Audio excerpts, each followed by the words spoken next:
संपत्ति विभाग सांस्कृतिक परिषद साधारण संपादक प्रेमनाथ बेहेरा आज आमर परिषद तरफ 22तम वार्षिक उत्सव द्वितीय दिन आई द्वितीय दिन में आमर स्वतंत्र शासन सचिव श्री अशोक कुमार बेहेरा मुख्य अतिथि भाव उपस्थित थे। ए सहित आमर नरहरी सेठी जी अतिरिक्त शासन सचिव अच्छे सी उपस्थित थे सम्मानित अतिथि भाव में।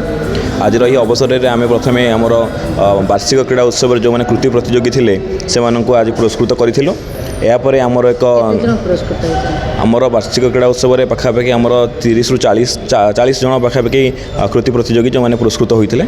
तो यापर आमर एक सोशल मेसेज उपर आधारित एक नाटक मते घुंगुर पिंधिबा मना आज परिवेशित करा जायथिला। एही नाटक रे आम विभागर पाखापाखि 15 जन अभिनय करथिले। एही नाटक एक नारीर उपर आधारित किपर एक नारी सबू तार घात प्रतिघात सत्वे से किपर तार जीवन को तार परिवार पर उत्सर्गीकृत कर तार पूरा जीवन को समर्पण कर एवं परिशेष में तार यही उत्सर्गकृत यही समर्पण को तार परिवार वर्ग बुझीपारी से समस्त प्रिय भाजन हो पार्टी। तो यही एक जो जनसचेतनता ये मेसेजटा आम आम परिषद तरफ समस्त को देवाक चाहूँ। यही नाटकटी आम दर्शक मान खूब उच्च प्रशंसा लाभ करथिला।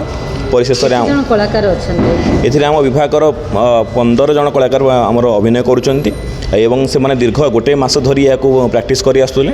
आपण माने देखि पारिबे आज जो नाटक परिवेशित करागला एथिरे दर्शक पूरा शेष पर्यंत उपस्थित थिले एवं यह बहुत उच्च प्रशंसा करिसंती। तो मु आशा करूँ यही भाई आम सांस्कृतिक परिषद आगक भी बहुत कार्यक्रम करिवो सांस्कृतिक कार्यक्रम करिवो एवं ये जो आमर लोककला रही नाटक ये सब को आमर जो संस्कृति रही परंपरा रही या आम बजाय रखा संरक्षण करने आम आहरी आगक बहुत पदक्षेप नेबू। धन्यवाद।